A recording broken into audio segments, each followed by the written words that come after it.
Olá, seja bem-vindo mais uma vez ao nosso Café Teológico, aqui pela Rede Evangelizar de Comunicação. Hoje a teologia vai dialogar com uma ciência muito especial, muito interessante e muito fascinante, que é a parapsicologia. E para nos ajudar a entender um pouco melhor o que seja a parapsicologia, eu tenho aqui ao meu lado nosso querido amigo e também colaborador da Rede Evangelizar, Frei Alvadir Marmentin. Tudo bem, Frei Alvadir? Tudo bem, Sérgio. É um prazer estar aqui. Você sabe que é tão importante sempre usufruir da sua sabedoria e da sua presença, né? E um tema assim tão fascinante como é a parapsicologia, que eu gosto muito e estudo bastante. Verdade. Nelly Kirsten também está aqui conosco, ela também também é formada em parapsicologia, né, Nelly? Seja bem-vinda. Muito obrigada e estou muito feliz de poder estar aqui com o senhor, ter conhecido, né, uma pessoa maravilhosa, né? O Frei Alvadir já havia me falado do senhor, mas hoje eu tive a honra de conhecê-lo pessoalmente. Obrigado, Nelly, por estar conosco. Vamos começar pela questão da ciência, então, né? A parapsicologia é uma ciência? Sem dúvida que hoje a gente pode dizer que a parapsicologia é uma ciência, porque não são só teorias, mas comprovações e dados científicos que funcionam. Para que uma ciência possa existir, ela tem que ter comprovação no dia a dia da vida, né, não só com teoria, mas também na prática. Então eu, pela minha experiência, já de há muitos anos, sou um grande estudioso da parapsicologia, eu vejo que realmente, na minha opinião, eu como sacerdote, porque eu fiz psicologia e parapsicologia, eu vejo que a parapsicologia me dá muito mais insights do que a própria psicologia, né? Então, por outro lado, Nelly, me parece que a parapsicologia também tem um caráter terapêutico muito importante, né? Que é a parte que você realmente trabalha. Com certeza, eu sou parapsicóloga clínica e sou terapeuta, né? Porque a parapsicologia ela vai sempre buscar as causas dos conflitos das pessoas, que geralmente estão no inconsciente ou no subconsciente, como nós costumamos chamar, né? Então, a parapsicologia se propõe sempre a ir buscar no inconsciente, no subconsciente das pessoas, a causa, a raiz profunda dos conflitos, seja lá depressão, fobias, medos, pânico, inseguranças mil que o ser humano vive, né? E a parapsicologia, então, busca isso muitas vezes no ventre materno, no período de gestação, onde começa, na realidade, o ser humano, a vida do ser humano, né? Então, é muito importante a gente conhecer como esse ser humano foi gerado, né? Como é que foram esses 9 meses que ele passou lá no ventre materno, essa mãe desejou esse ser, esse novo ser, essa mãe programou uma gravidez ou veio por acaso. Tudo isso vai fazer a grande diferença na vida do ser humano depois de adulto, né? Agora, é interessante, Nelly, o momento da concepção, ele já é marcado, digamos assim, porque quando a gente conversa com um ginecologista, ele vai dizer assim, olha, a gestação é muito importante, é o período mais importante, talvez, da criança, né? O período de gestação. Mas, digamos, se tratar de um estupro, de um ato de violência sexual, isso pode afetar já a vida dessa pessoa? E muito, e muito. Nós poderíamos citar casos, assim, de pessoas que eu já atendi, que foram frutos de um estupro, né? Essa pessoa vai ter complicações sérias, principalmente na área sexual, né? Vai ser uma pessoa revoltada, raivosa, né? Insegura de tudo que é jeito, ansiosa, que está ligado na mãe, né? O feto é uma vida só com a mãe. E por que é tão importante esse período de gestação? Eu comparo assim com uma casa. Se uma casa não tiver fundamentos firmes, profundamente enraizados, e qualquer ventinho derruba, né? Uhum. Se esse período de gestação não for bem estrutura bem planejada, se a criança não se sentir aceita, não se sentir amada já no ventre materno, ela vai ter inseguranças pela vida fora, né? Isso vai determinar uma certa dificuldade para ela nascer também?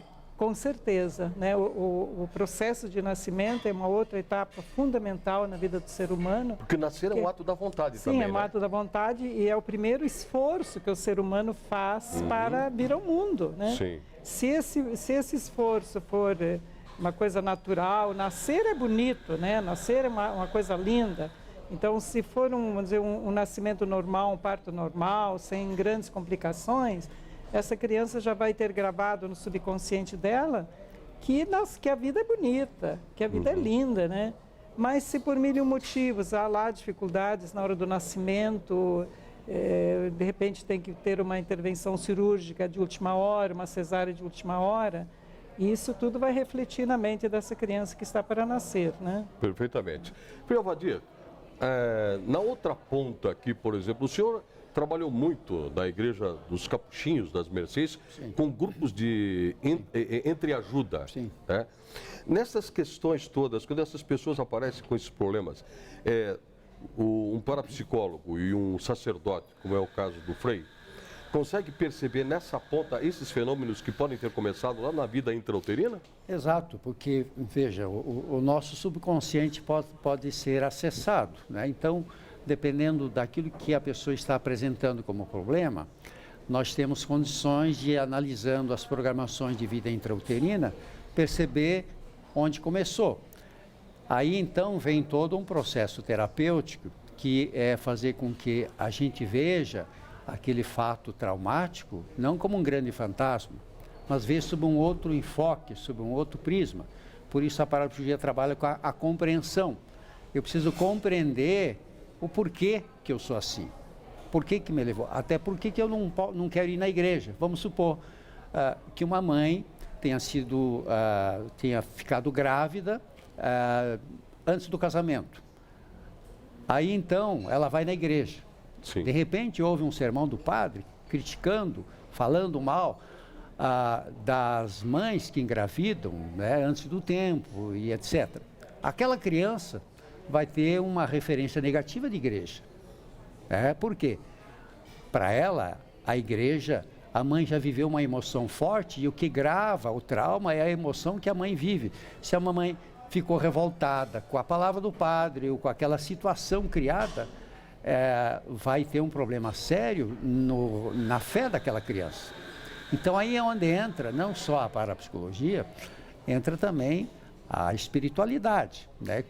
Como que não adianta eu dizer, você tem que ir na igreja e tal, eu tenho que analisar profundamente o que houve como causa que desencadeou o processo de eu não querer ir, que está lá na vida intrauterina, que está na gestação. Então eu vejo que essa sincronia entre fé e ciência, Sérgio, é muito importante, porque você tem assim uma maneira de não condenar a pessoa por determinadas coisas, que no fundo não é maldade, são programações a nível subconsciente. E hoje a parapsicologia trabalha muito com essa reprogramação do subconsciente, através da compreensão, aí se usa técnica de relaxamento, a repetição e outros cacifes que a parapsicologia tem para harmonizar esse ser humano que teve uma programação não boa e que foi a partir da gestação. Então os terapeutas, né, têm uma função específica não só de resgatar a alegria de viver, mas também ter um equilíbrio gostoso e bom em relação à fé, que isso foi afetado devido a um trauma. Perfeitamente. Nelly, vou tocar num ponto aqui que é bastante polêmico hoje, mas vou fazer uma provocação. Digamos que um bebê acabou de ser concebido no ventre materno. Está lá o óvulo e o espermatozoide se encontraram, começou um processo. E de repente a natureza diz, vai ser uma menina. E o pai e a mãe querem um menino. O que vai acontecer com o inconsciente? De que maneira vai afetar o desenvolvimento sexual deste ser que está sendo gerado? Muito boa pergunta, né? E isso vai afetar muitíssimo a vida dessa criança, principalmente quando há uma torcida, né? Pai e mãe querendo um menino, avô, avós e tios, todo mundo torcendo para vir um menino.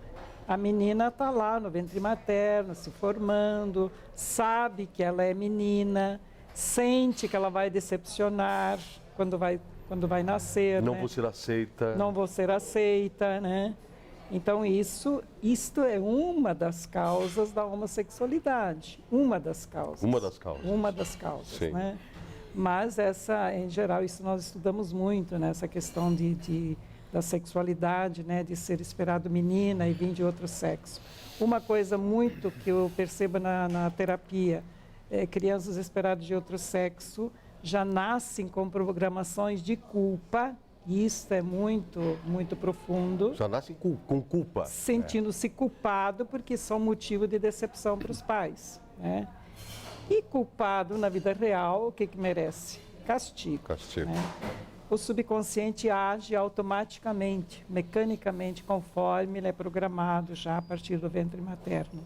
E aí, pela vida fora, essa pessoa vai atrair 1001 situações de sofrimento automaticamente como forma de se autopunir, sem ela saber e sem ter culpa nenhuma, né? Imagine quantas pessoas sofrem. Sim, e porque às vezes a gente pergunta, poxa, pessoas tão boas e sofrem tanto, atraem tanto sofrimento, é doença, é acidente, é perdas. Aquela moça né? tão bonita, tão saudável e vive completamente aborrecida, Exatamente. triste, é porque queriam que ela fosse um homem.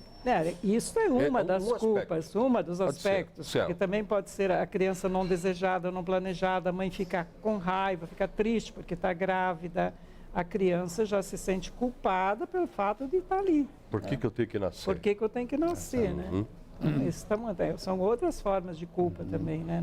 Não é só a sexualidade. Isso aparece muito recorrentemente em consultório? Muito, muito, muito. Quando eu faço a primeira consulta, pego os dados da pessoa, uma pergunta fundamental: você sabe como é que foi tua gestação?